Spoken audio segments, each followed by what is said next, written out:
आपके यहाँ का एक पीर है, पीरज़ादा के नाम से मशहूर है।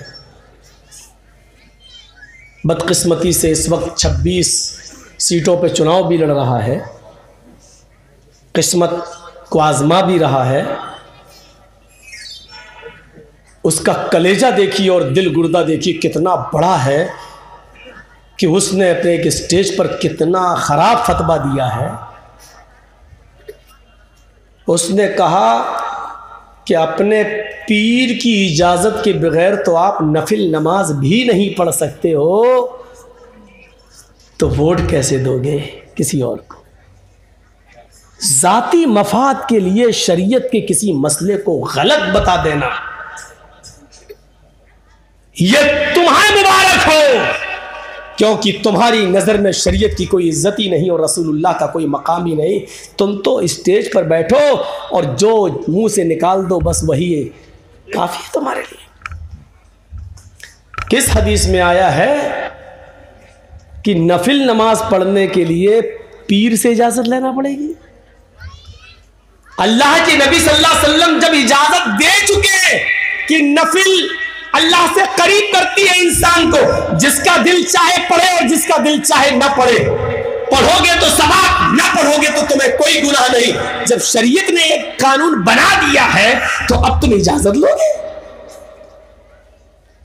शरीयत सिर्फ एक काम की इजाजत मांगने की का हुक्म देती है, वो भी औरत को, कि वो नफली रोजा नहीं रख सकती है अपने शौहर की इजाज़त के बगैर।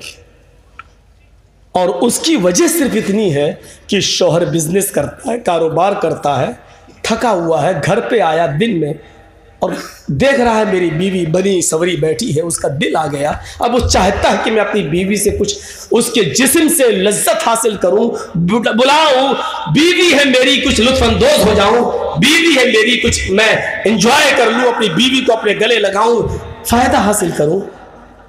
और वो चाहता है कि मैं अपनी थकावट उतारूं और वो आके कह रही है मैं तो रोज़े से हूं, तो कितना गुस्सा आएगा उसको, कम बखत मैं तो तेरे लिए आया, तू रोज़े से। तो इसलिए कहा कि अल्लाह के रसूल ने कितना बड़ा यहाँ मर्दों का ख्याल रखा है और औरतों को हुक्म दिया है कि तुम नफली रोज़ा नहीं रखो जब तक कि तुम्हारा शौहर तुम्हें इजाज़त ना दे, अगर दे तो रख लो, इसलिए कि हो सकता है कि उसको दिन में तुम्हारी ज़रूरत पड़ जाए। ये सुना है एक वाक़या, मुअत्ता इमाम मालिक में आया कि अल्लाह के नबी सल्लल्लाहु अलैहि वसल्लम के पास एक सहाबी आए, एक औरत आई सहाबिया और शिकायत करने लगी, अल्लाह के नबी मेरा शौहर जब भी घर में घुसता आता ठोक लगता, खूब मारता मुझे, मैं रोज़ा रखती हूँ तो तब भी मारता है और मैं नमाज पढ़ती हूँ तब भी मारता है। अल्लाह के नबी सल्लल्लाहु अलैहि वसल्लम ने कहा ये तो बड़ा गलत काम है, लेकिन जब तक मैं उनकी सुन नहीं लूँगा मैं फ़ैसला कैसे करूँ, उनको बुलाओ। शौहर को बुलाया गया, कहा अल्लाह के नबी सल्लल्लाहु अलैहि वसल्लम ने तुम्हारी बीवी शिकायत लेके आई है कि तुम इसको बहुत मारते हो, बहुत ठोकते हो, क्या बात है? औरत ने कहा अल्लाह के रसूल ज़ारे भी नहीं ज़र्राब है, मारता ही नहीं, बहुत मारता है, जिसको हम अपनी ज़बान में कहते हैं कि ठुकाई करता है अच्छी तरह। तो अल्लाह के नबी ने कहा अल्लाह के रसूल, ओ साहबी ने कहा अल्लाह के रसूल मेरी बीवी बिल्कुल झूठ नहीं बोल रही है, सच बोल रही है। कहा क्यों? कहा अल्लाह के नबी आप ही बताइए, मैं दिन में मेहनत मजदूरी करके आता हूँ, घर में घुसता हूँ, सोचता हूँ कि अपनी बीवी से कुछ हासिल करूँ, मिलूँ, तो पता चलता है कि वो रोज़े से है। कह रही मैं तो रोज़े से हूँ। ठीक है भाई, रोज़े से तो रोज़ा पूरा कर ले। इफ्तार करने के बाद, मेहनत मजदूरी करने के बाद, जब मैं ईशा की नमाज पढ़ने के बाद घर आता हूँ तो अपने हाथ से मुझे खाना निकालना पड़ता है, देखता हूँ ये मुसल्ला बिछा के सजदे पे सजदे ठोके चली जा रही है, पूरी पूरी रात नमाज पढ़ रही है। अल्लाह के नबी रात में ये नमाज में पूरी रात गुजार देती है, दिन में पूरे रोजे में रात गुजार देती है, तो अब आप बताइए मैं इसको मारूं नहीं तो क्या चूमूं, क्या करूं इसका? अल्लाह के रसूल का फिर पूरा गुस्सा उस औरत के ऊपर आ गया। तुम अपने शौहर की शिकायत कर रही हो, सारी गलती तुम्हारी है, तुम अपने जिस्म से अपने शौहर को रोकती हो। फिर आपने बताया कि औरत को नफली रोजा रखने के लिए इजाजत लेना पड़ेगी अपने शौहर से। हाँ, यहां यह मसला है कि अगर वो रात में नफली नमाज पढ़ रही है और शौहर उसको बुला रहा है तो उसको नफली नमाज छोड़ के शौहर के पास जाना पड़ेगा। शौहर की खिदमत करना भी इबादत में शामिल है। अगर एक तरफ तुम्हारी वो इबादत जा रही है नमाज, नफली नमाज की शक्ल में, तो दूसरी इबादत तुम कर रही हो।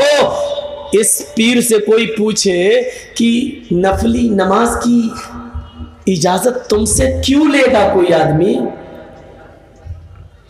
अगर नफली इबादत की इजाजत तुमसे लेने लगा तब तो इसका मतलब हर काम तुमसे इजाजत लेके किया जाएगा। फिर तो हर मुसलमान औरत तुमसे पूछेगी आज हम अपने शौहर से मुलाकात करें कि ना करें। आप इजाजत देंगे तो वो मिलेगी, नहीं देंगे तो नहीं मिलेगी। है अजीब हालत है। कैसा उल्टा सीधा मसला बताया जा रहा है।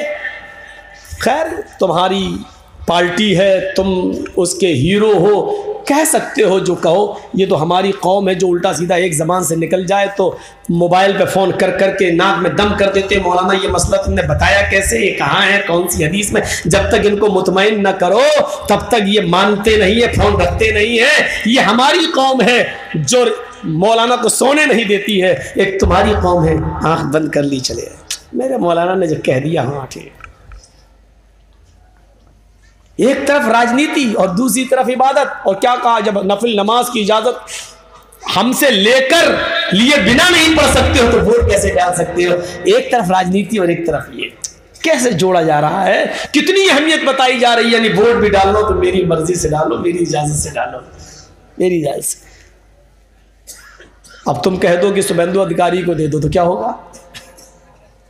भाई तुम्हारा हुक्म है, फर्ज है कौम को मानना, तो क्या किया जाएगा? फिर देना पड़ेगा कौम।